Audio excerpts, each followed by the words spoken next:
바닥을 데워서 난방을 한다고요?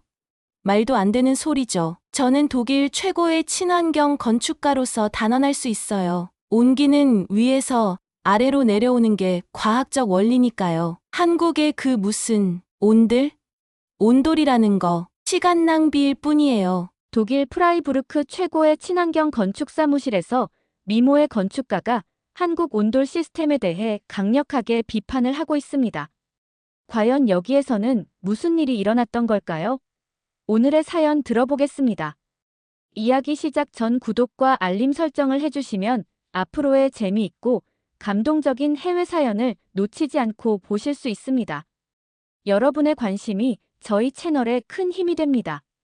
안녕하세요. 독일 프라이부르크에서 온 마리아라고 합니다. 제가 오늘 이렇게 한국 시청자분들께 제 이야기를 전하게 된 건 온돌이라는 놀라운 발견 때문이에요. 저는 프라이부르크 공대에서 건축을 전공했고 지금은 친환경 건축사무소에서 일하고 있어요. 어릴 때부터 환경 문제에 관심이 많았거든요. 특히 건물에서 나오는 탄소 배출량을 줄이는 게 제 오랜 꿈이었어요. 독일이 환경 정책으로 유명하다 보니 저도 자부심이 컸죠. 유럽의 패시브 하우스가 세계 최고의 친환경 건축이라고 믿었으니까요. 제 어린 시절의 꿈은 다른 친구들처럼 평범했어요. 화가가 되고 싶기도 했고 동물원 수의사도 되고 싶었죠. 그런데 10살 때 아빠가 데려간 바우하우스 박물관에서 제 인생이 바뀌었어요. 건축이란 게 단순히 집을 짓는 게 아니라 사람들의 삶을 디자인하는 거라는 걸 알게 됐거든요. 그때부터 건축 관련 책을 찾아 읽기 시작했어요. 고등학생 때는 친구들이 영화배우나 가수 포스터를 걸어둘 때 전 르 코르비지에의 건축 사진을 방에 붙여두곤 했죠. 부모님은 제가 변호사나 의사가 되길 바라셨지만 결국 제 고집을 이기지 못하셨어요. 프라이부르크 공대에서 건축을 전공하면서 특히 친환경 건축에 매료됐어요. 기후변화가 심각해지는 걸 보면서 건물에서 나오는 탄소 배출을 줄이는 게 제 사명이라고 생각했거든요. 솔직히 말씀드리면 그때까지만 해도 저는 한국에 대해 잘 몰랐어요.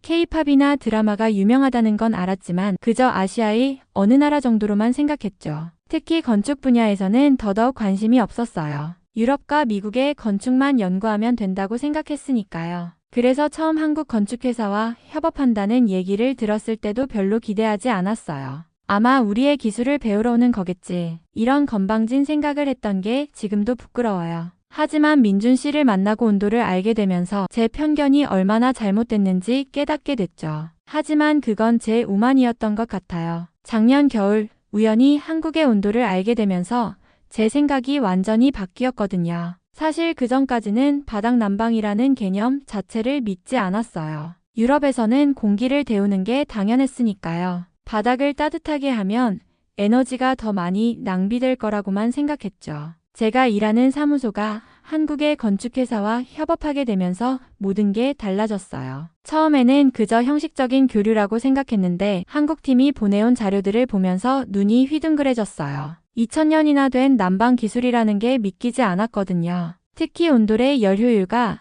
지속 가능성에 대한 연구 결과를 보고 정말 충격을 받았어요. 단순히 따뜻한 게 아니라 최소한의 에너지로 최대의 효과를 내는 과학적인 시스템이더라고요. 게다가 황토나 돌 같은 자연 재료를 사용한다는 점도 인상적이었죠. 우리 사무실은 프라이부르크에서도 꽤 유명한 친환경 건축회사예요. 유럽 각지에서 의뢰가 들어오는데 대부분 패시브 하우스를 짓고 싶어 하시죠. 우리 회사는 독일의 패시브 하우스 설계로 유명했어요. 패시브 하우스는 독일이 자랑하는 첨단 친환경 건축인데요. 단열을 극대화해서 난방이나 냉방 없이도 실내 온도를 유지하는 건축 기술이에요. 저는 이게 세계 최고의 친환경 기술이라고 자부했죠. 그런데 민준 씨가 제안한 건 좀 달랐어요. 한국의 전통 온돌과 독일의 패시브 하우스를 결합하자는 거였죠. 처음엔 반대하는 동료들이 많았어요. 바닥 난방은 에너지 효율이 떨어진다는 게 그들의 주장이었죠. 저도 그렇게 생각했고요. 하지만 민준 씨가 가져온 데이터는 우리의 생각을 완전히 바꿔놓았어요. 민준 씨가 온돌 시스템을 설명하면서 이런 말을 했어요. 마리아 씨, 패시브 하우스가 단열에 집중했다면 온돌은 그 한계를 뛰어넘어 자연스러운 따뜻함을 만들어내는 기술이에요. 이 둘을 결합하면 어떨까요? 특히 충격적이었던 건 온돌이 단순한 난방 시스템이 아니라는 거예요. 한국의 기후와 생활습관 그리고 자연환경이 모두 고려된 종합적인 시스템이더라고요. 게다가 2000년이나 된 기술이라는 게 더 놀라웠죠. 처음 민준 씨를 만났을 때 그가 2000년 전 고구려 시대부터 이어져 온 기술이라며 온도를 설명하는데 저는 속으로 비웃었어요. 말도 안 돼. 그렇게 오래된 기술이 현대 건축에 무슨 도움이 되겠어?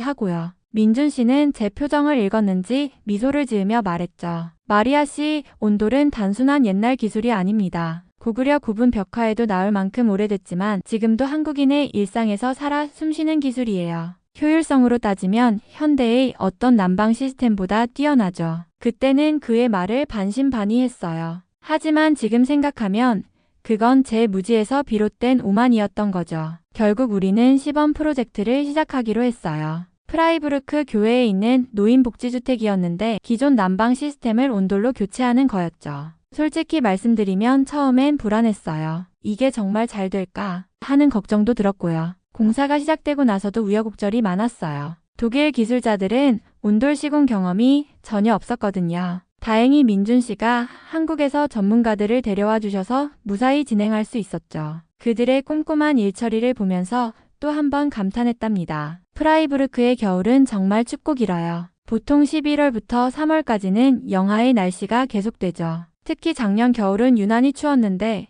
그때 있었던 재미있는 일이 생각나네요. 우리 사무실 직원들은 매일 아침 두꺼운 스웨터를 입고 출근했어요. 난방을 틀어도 차가운 바람 때문에 발이 얼어붙는 것 같았거든요. 그러다 보니 책상 밑에 전기장판을 두고 쓰는 게 일상이 됐죠. 한 번은 전기장판 때문에 큰 소동이 났어요. 전기장판을 너무 많이 켜서 사무실 전력이 나가버린 거예요. 그날따라 중요한 화상 미팅이 있었는데 컴퓨터가 다 꺼져버려서 난리도 아니었죠. 알고 보니 직원 10명 중 8명이 전기장판을 쓰고 있었더라고요. 그때 민준 씨가 웃으면서 말했어요. 이럴 줄 알았으면 진작 온도를 깔아드릴 걸 그랬네요. 또 재미있었던 건 사무실에서 몰래 털 슬리퍼를 신고 다니는 거예요. 정장을 입고 있어도 발만큼은 포근한 슬리퍼. 클라이언트가 갑자기 방문하면 우리는 모두 책상 밑으로 슬리퍼를 숨기느라 바빴죠. 그러다가 한 번은 중요한 미팅 중에 제 발에 슬리퍼가 아직 신겨져 있는 걸 깜빡했어요. 다행히 아무도 눈치채지 못했지만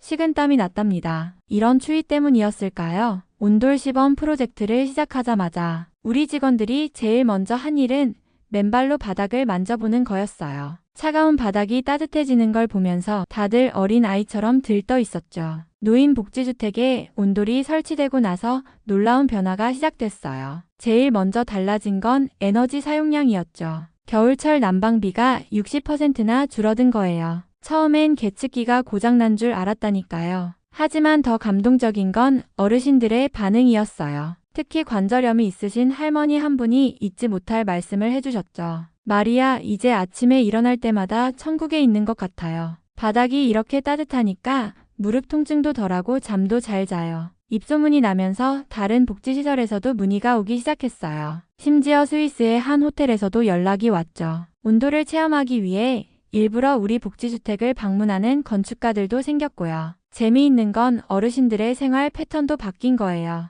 예전엔 다들 소파에만 앉아 계셨는데 이제는 바닥에 앉아서 이야기를 나누시더라고요. 한 할머니는 손주들이 놀러 오면 바닥에 이불을 깔아주고 같이 누워서 책을 읽어주신대요. 마치 한국의 가정집 같았죠. 민준 씨는 이런 변화를 보면서 참 많이 기뻐했어요. 보세요. 온돌은 단순한 난방이 아니라 삶의 방식을 바꾸는 거예요. 이게 바로 우리 조상들의 지혜죠. 그 말을 들으면서 문득 건축이 얼마나 큰 영향력을 가질 수 있는지 다시 한번 깨달았어요. 이 프로젝트의 성공 소식이 퍼지면서 독일 건축계에도 작은 혁명이 일어났어요. 저는 여러 건축 컨퍼런스에서 온돌 시스템에 대해 발표를 하게 됐고 건축 잡지에도 소개됐죠. 친환경 건축의 새로운 패러다임이라는 제목으로요. 특히 인상 깊었던 건 독일의 대형 건설 회사들이 관심을 보인 거예요. 처음엔 의심의 눈초리로 보던 사람들이 이제는 온돌의 장점을 인정하기 시작했죠. 한 회사는 베를린 신축 아파트 단지에 온돌을 도입하겠다고 선언하기도 했어요. 민준 씨는 이런 변화를 보면서 새로운 제안을 했어요. 우리 회사 직원들을 한국에 보내서 온돌을 직접 체험하게 하자고요. 그래서 지난달에는 제가 서울에 다녀왔는데 정말 눈이 휘둥그레지는 경험이었어요. 북촌 한옥마을의 게스트하우스에서 이틀을 묵었는데 그곳에서 느낀 온기는 제가 설계한 온돌과는 또 달랐어요. 더 자연스럽고 포근했달까요? 마치 대지의 숨결을 느끼는 것 같았죠. 밤에는 이불을 바닥에 깔고 누워서 천장을 바라보며 생각했어요. 이게 바로 진정한 건축이구나 하고요. 한국에 처음 도착했을 때가 아직도 생생해요. 인천공항부터 너무 놀라웠는데 공항철도를 타고 서울로 가는 길에 민준 씨가 제가 놀라는 모습을 보며 웃더라고요. 북촌에 도착하자마자 한복을 입어봤어요. 처음엔 어색했지만 한옥과 너무 잘 어울려서 사진을 정말 많이 찍었죠. 한옥 체험관에서는 다도 체험도 했는데 차를 마시며 바닥에 앉아 있으니 온돌의 따뜻함이 더 특별하게 느껴졌어요. 음식은 정말 충격적이었어요. 좋은 의미로요. 아침에 먹은 된장찌개가 특히 기억에 남는데 뜨끈한 국물이 온몸을 데워주는 것 같았어요. 김치는 처음에는 너무 매웠지만 이상하게 자꾸 생각나더라고요. 특히 구들방에 누워서 먹는 배달치킨은 평생 잊지 못할 거예요. 치킨과 맥주를 주문했는데 민준 씨가 이게 치맥이라고 알려줬죠. 한국의 목욕 문화도 신기했어요. 찜질방이라는 곳에 가보았는데 온돌방에 누워있으니 마치 모든 피로가 녹아내리는 것 같았어요. 옆에 계신 할머니들이 저를 신기하게 쳐다보시다가 수건으로 베개도 만들어주시고 따뜻한 보리차도 건네주셨죠. 그리고 정말 놀랐던 건 한국의 아파트에도 온돌이 있다는 거예요. 현대식 보일러 시스템과 결합된 바닥 난방. 이건 제가 꼭 독일에 도입하고 싶은 시스템이에요. 이제는 왜 한국 사람들이 바닥에 앉아서 생활하는지 완전히 이해가 됐답니다. 저는 사실 한국의 전통 온돌을 직접 체험하기 전까지는 반신반의했어요. 아무리 좋다고 해도 그냥 따뜻한 바닥이겠지라고 생각했거든요. 그런데 북촌 한옥에서의 첫날 밤이 제 생각을 완전히 바꿔놓았어요. 도착하자마자 한옥 주인분이 아궁이에 불을 지피는 걸 보여주셨는데 그 모습이 마치 의식 같았어요. 장작을 조심스럽게 넣고 연기가 잘 빠져나가는지 확인하시는 모습에서 오랜 세월 쌓인 경험이 느껴졌죠. 처음에는 바닥이 미지근했어요. 하지만 시간이 지날수록 온기가 점점 올라오는 게 느껴졌는데 그 따뜻함이 정말 특별했어요. 제가 설계한 현대식 온돌과는 완전히 달랐거든요. 마치 살아있는 것처럼 숨을 쉬는 듯한 따뜻함이었어요. 밤에는 이불을 깔고 누워봤는데 그때의 느낌을 어떻게 설명해야 할지 모르겠어요. 바닥에서 올라오는 온기가 저를 포근하게 감싸안는 것 같았어요. 마치 어머니의 품처럼요. 창문 밖으로 달빛이 스며드는 한옥방에 누워서 온돌의 따뜻함을 느끼는데 문득 눈물이 났어요. 더 놀라웠던 건 다음날 아침이에요. 보통 바닥 난방은 아침이 되면 차가워지기 마련인데 온돌은 달랐어요. 여전히 따뜻했죠. 주인 할머니께서 온돌은 사람 몸을 알아요. 덥지도 않고 춥지도 않게 딱 좋은 온도를 맞춰주는 거죠. 라고 하신 말씀이 가슴에 와닿았어요. 이틀째 되는 날 폭설이 내렸어요. 창밖은 하얗게 변했는데 방 안은 여전히 포근했죠. 바닥에 앉아서 차를 마시는데 문득 이런 생각이 들더라고요. 수백 년 전 한국 사람들도 이렇게 눈 내리는 겨울날 온돌방에 앉아 차를 마시며 따뜻함을 나눴겠구나. 그날 저녁에는 주인 할머니가 저를 부엌으로 데려가셔서 온돌이 어떻게 작동하는지 자세히 설명해 주셨어요. 아궁이에서 시작된 불길이 구들장 아래로 지나가면서 열을 전달하는 과정을 보여주시는데 그 과학적인 원리가 놀라웠어요. 2000년 전에 이런 시스템을 만들었다는 게 더욱 신기했죠. 한옥에서의 3일은 제 인생을 바꿔놓았어요.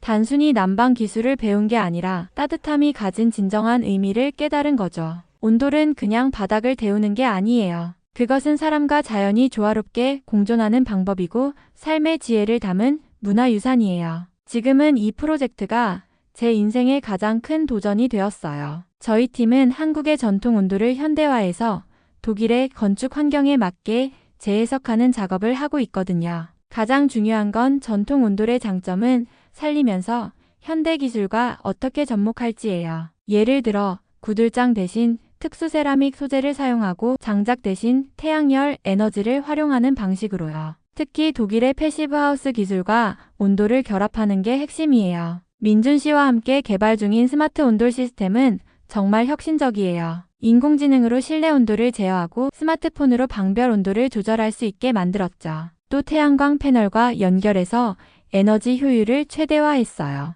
이미 베를린과 미넨에서 시범 사업이 시작됐어요. 특히 노인복지시설에서 반응이 좋은데 관절 질환이 있는 어르신들의 통증 완화에 도움이 된다고 해요. 내년에는 대규모 아파트 단지에도 적용할 예정이에요. 제 꿈은 이 시스템을 유럽 전역으로 확대하는 거예요. 온돌의 과학적 우수성을 입증하고 전통의 지혜를 현대에 되살리는 거죠. 민준 씨는 이런 제 꿈을 따뜻한 혁명이라고 부르더라고요. 정말 그런 것 같아요. 한국의 온돌이 유럽의 차가운 겨울을 따뜻하게 데워줄 날이 곧 올 거예요. 독일로 돌아온 지 벌써 2달이 지났네요. 이제는 제 사무실 창밖으로 눈이 내리기 시작했어요. 하지만 더 이상 춥지 않아요. 온돌이 있는 공간에서 일하다 보면 마치 한국의 따뜻함이 여기까지 전해진 것 같거든요. 이제 저는 제가 하는 일에 더 큰 자부심을 느껴요. 단순히 건물을 짓는 게 아니라 따뜻한 문화를 전하는 일이니까요. 온돌은 제게 단순한 난방 시스템이 아닌 삶의 철학을 가르쳐 줬어요. 새로운 것만이 좋은 게 아니라 오래된 지혜의 가치를 인정하는 법도 배웠죠. 앞으로도 이 따뜻한 혁명은 계속될 거예요. 더 많은 유럽인들이 온돌의 매력을 알게 되길 바라며 이 이야기를 들어주셔서 감사합니다. 다음에는 꼭 한국어로 인사드릴 수 있도록 열심히 공부할게요. 감사합니다. 오늘 사연은 독일 건축가 사무실에서 일하는 마리아 씨의 사연이었습니다.